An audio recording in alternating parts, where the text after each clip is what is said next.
नमस्कार साथियों, स्वागत है आपका लर्नी जी में। दोस्तों, आज के इस वीडियो में हम बात करेंगे टॉप एमसीक्यूज की, जो कि हमारा मध्यकालीन भारतीय इतिहास का पार्ट 6 है। इसके पहले अभी तक हमने मध्यकालीन भारतीय इतिहास के 5 पार्ट एमसीक्यूज के रूप में कंप्लीट किए हैं और आज पार्ट 6 में हम चर्चा करेंगे महत्वपूर्ण टॉपिक मुगल काल की। और इसमें लगभग 30 क्वेश्चंस हैं और जितने भी इसमें क्वेश्चंस हैं वो बहुत ही ज्यादा इंपॉर्टेंट है। तो इस वीडियो को लास्ट तक देखें और अगर आपको वीडियो पसंद आता है तो उसको जरूर लाइक करें और अधिक से अधिक शेयर करें, जिससे अधिक लोग इसका लाभ प्राप्त कर सकें। तो आइए शुरू करते हैं और बात करते हैं सबसे पहले सवाल की। तो हमारा पहला सवाल है, मुगल काल में किस भाषा को रेख्ता के नाम से जाना जाता था? मुगल काल में कौन सी भाषा रेख्ता के नाम से जानी जाती थी? बहुत ही महत्वपूर्ण सवाल है दोस्तों। ऑप्शंस हैं ए फारसी, बी संस्कृत, सी उर्दू या डी तुर्की। तो मुगल काल में कौन सी भाषा थी जिसको रेख्ता के उपनाम से भी जाना जाता था? तो इसका जो सही आंसर है वह है ऑप्शन सी, उर्दू को मुगल काल में रेख्ता के नाम से जाना जाता था। आगे बढ़ते हैं, हमारा दूसरा सवाल है, मुगल काल में किस भाषा को, यह रिपीट हुआ है सवाल, दूसरा सवाल है हमारा, करोड़ी नामक जो अधिकारी होता था वह मुगल काल के किस शासन ने इसकी नियुक्ति स्टार्ट की थी? मुगल काल में कौन से शासक ने जो करोड़ी नामक अधिकारी होता था उसकी नियुक्ति का आरंभ किया?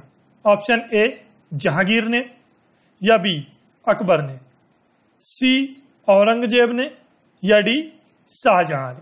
तो किसके द्वारा, किस शासक के द्वारा करोड़ी नामक अधिकारी की नियुक्ति की गई? तो इसका जो सही जवाब है वह हमारा ऑप्शन बी है, अकबर ने करोड़ी नामक अधिकारी की नियुक्ति की थी। आगे बढ़ते हैं, तीसरा सवाल है हमारा, अकबर के संरक्षण में कार्य करने वाला टोडरमल जो कि अकबर के संरक्षण में काम करता था, अकबर के पहले किस शासक के अधीन कार्य करता था? तो अकबर के दरबार में जब ये कार्य करना इसने स्टार्ट किया, इसके पहले किस शासक के अधीन काम करता था टोडरमल? ऑप्शंस हैं ए बाबर के अधीन, बी हुमायूं के अधीन, सी शेरशाह के अधीन, या डी हेमू के अधीन। तो जो टोडरमल था वह अकबर से पहले शेरशाह के अधीन कार्य करता था। आगे बढ़ते हैं, सवाल नंबर नेक्स्ट जो हमारा, पुर्तगालियों के द्वारा लाई गई तंबाकू की खेती किस मुगल शासक के समय में शुरू की गई थी? जो तंबाकू जिसका भारत में जो लाने का श्रेय जाता है वो पुर्तगालियों को जाता है, तो तंबाकू की जो खेती थी वह किस मुगल शासक ने आरंभ करवाई? ऑप्शन ए अकबर ने, या बी जहांगीर ने, सी शाहजहां ने, या डी औरंगजेब ने। तो कौन सा शासक था? तो इसका जो सही आंसर है वो ऑप्शन बी है, जहांगीर ने तंबाकू की खेती आरंभ कराई।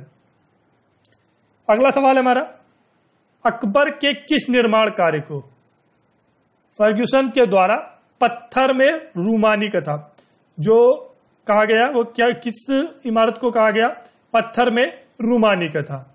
ऑप्शंस हैं ए जोधाबाई का महल, या बी दीवाने आम, सी बुलंद दरवाजा, या डी जामा मस्जिद।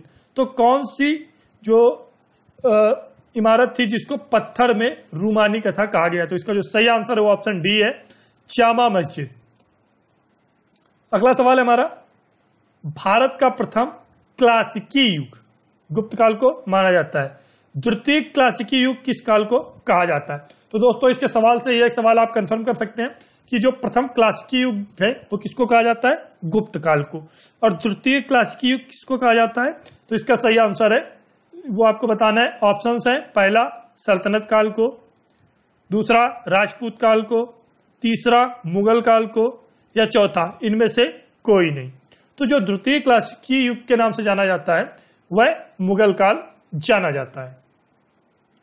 आगे बढ़ते हैं, अगला सवाल है हमारा, शाहजहां के पुत्रों में सबसे उदार दृष्टिकोण वाला एवं वेदों को कुरान की तरह पवित्र मानने वाला कौन था? शाहजहां के पुत्रों में वह कौन था जो दृष्टिकोण के हिसाब से बहुत ही उदार स्वभाव का था और वेदों को भी कुरान की तरह पवित्र मानता था? ऑप्शन है आपके ए दारा शिकोह, या बी सुजा, सी औरंगजेब, या डी इनमें से कोई नहीं। तो इसका जो सही आंसर है वह ऑप्शन ए है। दारा शिकोह जो था शाहजहां का पुत्र, वह बहुत ही उदार दृष्टिकोण वाला था। अगला सवाल है हमारा, तुझके जहांगीरी पुस्तक को अंतिम रूप किसके द्वारा दिया गया? तुझके जहांगीरी पुस्तक को अंतिम रूप किसके द्वारा दिया गया? ए जहांगीर ने, या बी मोहतमिद खां के द्वारा, या सी मोहम्मद हाफदी के द्वारा, अथवा इनमें से कोई नहीं। तो जो तुझके जहांगीरी थी इसको अंतिम रूप मोहम्मद हाफदी ने प्रदान किया। आगे बढ़ते हैं, अगला सवाल है हमारा, किस मुगल राजकुमार ने 52 उपनिषदों का अनुवाद सीरे अकबर नाम से करवाया? तो वह मुगल राजकुमार कौन था जिसने 52 उपनिषदों का अनुवाद सीरे अकबर नाम से करवाया था? ऑप्शन है आपके, ए मुराद ने, या बी कामबख्श ने, सी अस्कारी ने, या डी दारा शिकोह ने। तो इसके पहले जो हमने सवाल में चर्चा की थी आप वहां से कोरिलेट करके भी देख सकते हैं, क्योंकि अभी जो हमने चर्चा की कि जो उदार दृष्टिकोण वाला व्यक्ति था वो कौन था? दारा शिकोह। तो इस प्रकार इसका जो सही आंसर है वह क्या है? दारा शिकोह। आगे बढ़ते हैं, अगला सवाल है हमारा, किस जाट नेता को प्लेटो की उपाधि दी गई?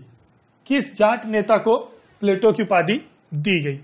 ऑप्शन है आपके, ए बदन सिंह को, या बी गोखला को, सी सूरजमल को, या डी राजा राम को। तो जो प्लेटो की उपाधि प्रदान की गई वो जाट नेता कौन था? तो जो सूरजमल था, ऑप्शन सी इसका सही आंसर है। अगला सवाल है, शिवाजी ने कब छत्रपति की उपाधि धारण करके अपना राज्याभिषेक करवाया? तो शिवाजी के द्वारा छत्रपति की उपाधि कब धारण की गई? ऑप्शन ए अप्रैल 1665 में, या बी जून 1667 में, सी अप्रैल 1680 में, या डी जून 1674 में। तो इसका जो सही आंसर है वह ऑप्शन डी जून 1674 में शिवाजी ने छत्रपति की उपाधि को धारण किया था। अगला सवाल है, काशी के किस प्रसिद्ध विद्वान ने शिवाजी का राज्याभिषेक करवाया था? 1674 में किस प्रसिद्ध विद्वान ने, जो कि काशी से संबंधित थे, शिवाजी का राज्याभिषेक करवाया था? ऑप्शन ए श्री विश्वेश्वर जी, या बी गंगा भट्ट, सी गुरु रामदास, या डी इनमें से कोई नहीं। तो इसका सही आंसर ऑप्शन बी है, गंगा भट्ट। श्री गंगा भट्ट ने शिवजी का राज्याभिषेक करवाया था। अगला सवाल है, शिवाजी का जो अंतिम सैन्य अभियान था वह कौन था? तो शिवाजी का अंतिम सैन्य अभियान कौन था? ए कर्नाटक अभियान, या बी साल्हेर अभियान, सी पन्हाल अभियान, या डी कोंडाना का अभियान। तो इसका जो सही आंसर है वो ऑप्शन ए कर्नाटक का अभियान शिवाजी का अंतिम सैन्य अभियान था। आगे बढ़ते हैं, अगला सवाल है हमारा, माप की इकाई के रूप में काठी एवं मानक छड़ी का प्रचलन किसने करवाया? जो माप की इकाई के रूप में काठी एवं मानक छड़ी का उपयोग करवाया गया वह किसके द्वारा करवाया गया? ऑप्शन ए राजा टोडरमल के द्वारा, या बी शिवाजी के द्वारा, सी औरंगजेब के द्वारा, या डी पेशवा बाजीराव के द्वारा। तो इसका जो सही आंसर है वह ऑप्शन बी है, शिवाजी ने काठी एवं मानक छड़ी का प्रयोग आरंभ कराया माप की इकाई के रूप में। अगला सवाल है हमारा, 1646 ईस्वी में शिवाजी ने सर्वप्रथम किस किले पर अधिकार किया? तो 1646 ईस्वी में वह कौन सा किला था जिसमें शिवाजी ने सबसे पहले अधिकार जमाया?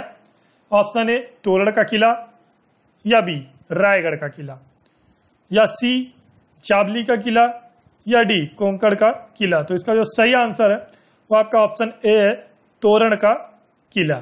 आगे बढ़ते हैं, अगला सवाल है हमारा, मराठों से पूर्व गुरिल्ला युद्ध पद्धति का प्रयोग किसने किया था?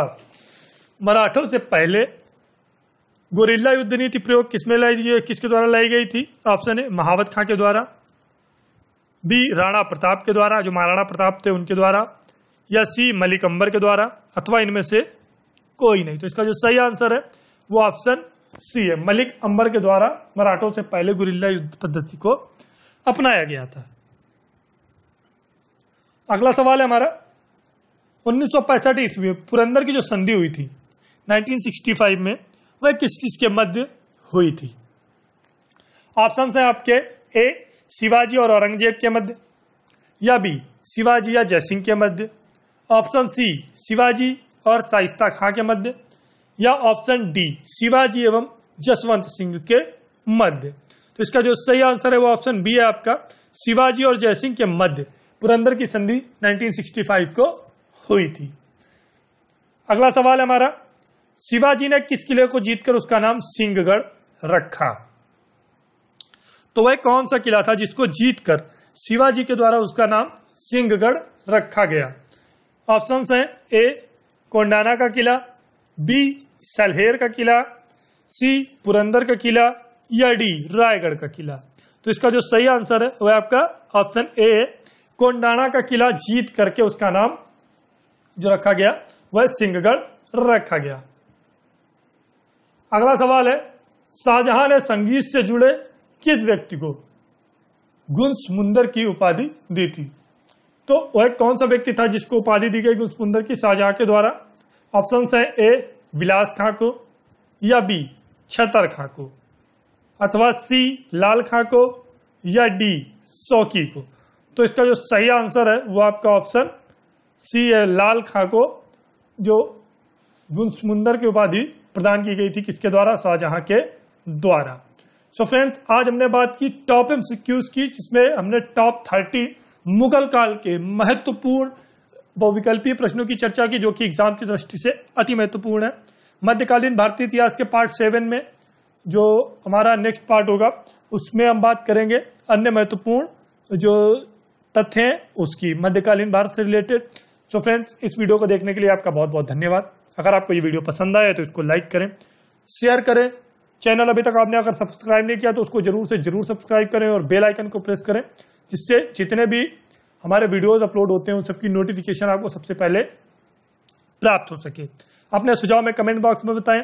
फेसबुक की लिंक आप वीडियो के डिस्क्रिप्शन में जाकर प्राप्त कर सकते हैं। अगर आपने पिछले वीडियोस मिस किए हैं तो उन सबको लिंक आप वीडियो के डिस्क्रिप्शन में जाकर प्राप्त कर सकते हैं। और दोस्तों, अगर आप ज्योग्राफी की सीरीज चाहते हैं कि आप भूगोल की भी एमसीक्यूज चाहते हैं इसी प्रकार से, तो हमें बताएं तो हम भूगोल की एमसीक्यूज आपको बहुत ही जल्द प्रोवाइड करा सके। अगर आप भूगोल की एमसीक्यूज को बाद में चाहते हैं तो हम उसको बाद में भी प्रोवाइड कर सकते हैं। सो फ्रेंड्स, जरूर बताएं अपने सुझाव में कमेंट बॉक्स में। Thanks for watching. Thank you.